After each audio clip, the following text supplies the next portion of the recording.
Hello, everyone. I'm Ben Coleman, one of your many hosts for the Florida Aviation Network, and we're here at Reno, the 55th Annual Reno 2018, and the Valley of Speed. And we're here for all of the folks, the minions that we have watching the Florida Aviation Network, and the safety is our bottom line. That's what we're here for. We're to develop, and all of this happening at Reno does not happen by accident. That's a kind of a tacky coined phrase that's been used a lot, but there's so much that goes behind it, and you find some of the most interesting people here at Reno. And as a matter of fact, we happen to have Mr. I think your name is Mike Kennedy. Yeah, that would be it. How you doing? Good to see you again. Doing good, Mike, and it's always good to see you at these events. And I believe you were you had something to do with one of these Formula Ones there for a while, didn't you? Yep. Really looking forward to racing 2 years ago, but we had some events come up last day, the day we were supposed to be here, that kind of prevented us from being here. But we're back. We're glad to be here or be back. And even though we're just spectating and kind of egging our friends on, by next year we're going to be back in a race plane. Well, I'll tell you, the folks in the crowd here, it's like a family. It really is, and they need us. They need everybody here for support. And Airplane Repo. Do you know anything about Airplane Repo? There was a show on television called Airplane Repo. Seems like I heard of that one time. It sounds vaguely familiar. I think me and Kevin and a couple other people were involved in that. It was a while ago. But tell you, let me develop this, because we've got some young potential aviators out here that if they watch that show, they think it's really easy. You just go and hop in an airplane and just get it started and go take off. Is that really the way that you guys did it? No, not at all. Well, when you talk about young people just getting started, or you're talking about getting into the business, it takes a lot of dedication, perseverance, money. It takes a long time to earn your ratings and so forth. But there couldn't be a better time for young people to get into aviation than right now. You know, so many of us that are a little bit older, you know, we struggled trying to work in airlines and all that sort of thing. But nowadays, people are, not only the older people retiring out and just losing medicals or whatever, but because of the troubles we had, younger people, that's been a great disincentive. And there's just nobody new coming in. And so now getting into aviation, there is a major pilot shortage coming up, and if you're wanting to get into the industry, there's never been a better time. How would somebody, say 12, 14 years old, what would be the best way for them to get into the industry, and to find their niche? I mean, either maintenance or operations or engineering or dispatch, or do you have any advice? Because I mean, you're pretty high up there on the totem pole for giving good advice, because you're well known. You are a personality. Well, I just got lucky. I'm not much different than anybody else. Just happened to end up in a position that was, luckily for me, I have a good time with it. But yeah, I'd say if you're just wanting to get into it, I know nowadays it's much harder. A lot of us older people, we just go out and we'd offer to wash planes, fuel planes, whatever we could do, hanging around airport, begging rides, whatever, and it's a little harder to do that now. But find somebody that is already in the industry, somebody that is a pilot or a mechanic or something, and get to know them, and a mentor would be the best way to probably start out. And then, there's a lot of good schools. You know, once you get in, there's a lot of universities, Embry-Riddle and others, that their whole educational programs towards aviation, aeronautics, aeronautical engineering. There's a lot more to it than just flying airplanes.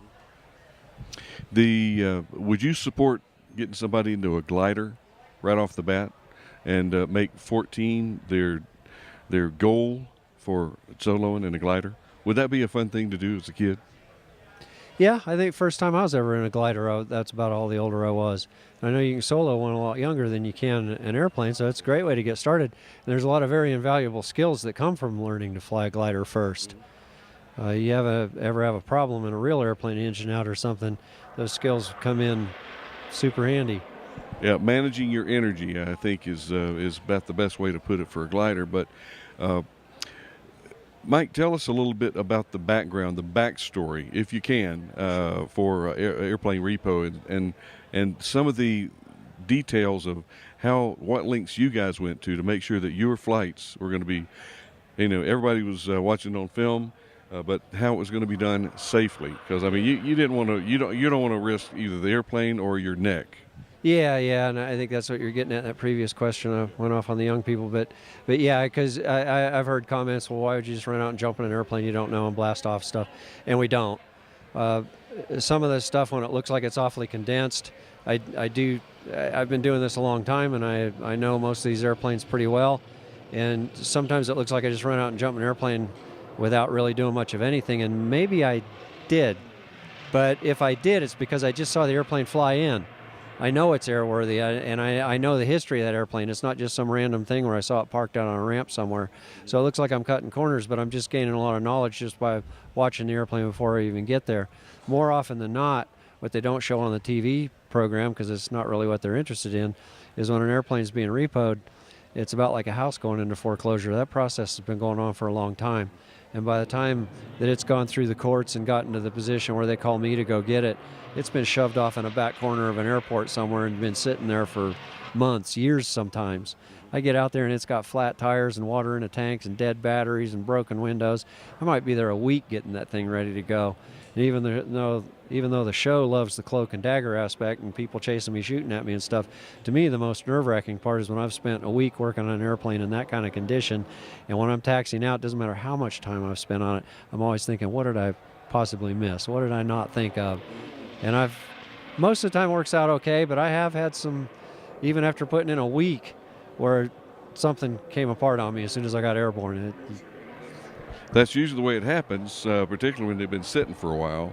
Yeah. All it takes is for a fitting to get jostled one way, and you crack a fuel line, and now you got your hands full. But the thing with your background experience, that's not for the weak at heart to just jump into an aircraft like that. So that's why I'm trying to get to the develop of. I can't tell you how many airplanes I've gone off into some jungle strip in Colombia somewhere. Somebody's asked me to go recover an airplane. I've never even seen one before. Don't know how to open the door. I'm reading the POH on the way down the airliner just so I can figure out where the master switch is. But again, it goes back to your experience and your core foundation of you're not going to do anything that's so silly in an airplane. You're always dealing with the same laws of physics. Every airplane handles a little different. They all have a little different systems in them and all that, but they all fly by the same laws of physics. So my dad used to have an old saying about getting in a new airplane. You run the throttles forward, you hold the yoke back, you wait till it lifts off and you mark down the airspeed. Then you just got checked out in it. That's right. And, the airplane's not going to fly till it's ready. Yeah. And that's where you guys, it's just so much fun. And I got to admit, is Danny still hanging out with you? Yeah, in fact, I'm going to see Danny in October. He's going to be at MBAA. Well, give Danny my best, because I love talking with that man. What a he's a big old bully guy, but what a pussycat. He's a really, really nice guy. Nice guy, like most of those guys are, gentle giants. We talked at Sun and Fun, had a great time. So Danny, if you're watching any of this, good to see you again, buddy. Mike, tell us a little bit more about just your background. I mean, because you've got to have more than like 1,000 hours, probably 1,200, 1,500 hours of experience. Yeah, probably 10 times that. There's a reason for that, because you can't get experience in a bottle. You can't read it in a book. No. But you got to be out there at the airport, and you got to be active. Yep. Well, I grew up in Alaska, and up there, even to this day, airplanes are more important than cars. So growing up there, I mean, airplanes are the most primary mode of transportation there was. And my earliest memories when I was just a little kid was sitting in the back seat of the Cessna 180 on top of the moose meat coming home from some hunting trip with my dad. So I thought everybody grew up that way. Well, I'm not going to say everybody should, but everybody needs to at least experience it or know that type of activity goes on. Airplanes aren't just the ones that you go and buy a ticket to go visit Grandma and Grandpa. There's so many different facets of aviation to enjoy it. And if you really enjoy what you do, you never work a day in your life. Yeah, that's true. Well, and growing up like that, too, you learn how to improvise a lot, because you're out in the backwoods of Alaska, and I carry it through to my work now. You break down somewhere 100 miles from the nearest human, you better be able to figure out a way to get that airplane to run and get out of there. If I didn't have that behind me, I'd probably still be sitting on some jungle strip in Colombia somewhere right now. And with my background, and folks ask, well, Ben, is this a safe repair? And I said, well, it depends on if you got 40 people shooting at you. If you got 40 people coming over the hill shooting at you, it's very safe, and we're going to get the heck out of here. But if you got time, no, let's do it. Let's pull the book out, see what the book says. Yep. Well, you make that decision on the fly a lot because practicality has to come into it, and it does. Because you'll have things that if you were here in the States at a major airport and you had maintenance and in fact, I had that happen not too long ago on a Citation XL where one EFIS screen didn't come up, and normally you wouldn't go anywhere, but I was in Brazil on a jungle strip, and the co-pilot that was with me said, well, what do we do now? And I said, well, unless you want to sit here for who knows how long, we're going to leave. We got to go to at least get on down to Rio where we can get the airplane work done. So you have decisions to make. We call that Whiskey Bravo George. We be going. Yeah. Mike, I tell you, I know that you and Valerie and you got a lot of different things to go and do here, and I don't want to take up any more of your time, but I do want to thank you for sharing your time with the Florida Aviation Network, Young, and the minions of folks that look up to you for all the good, positive things that you've done in aviation. Happy to spend the time with you. Thank you. Thank you, Mike.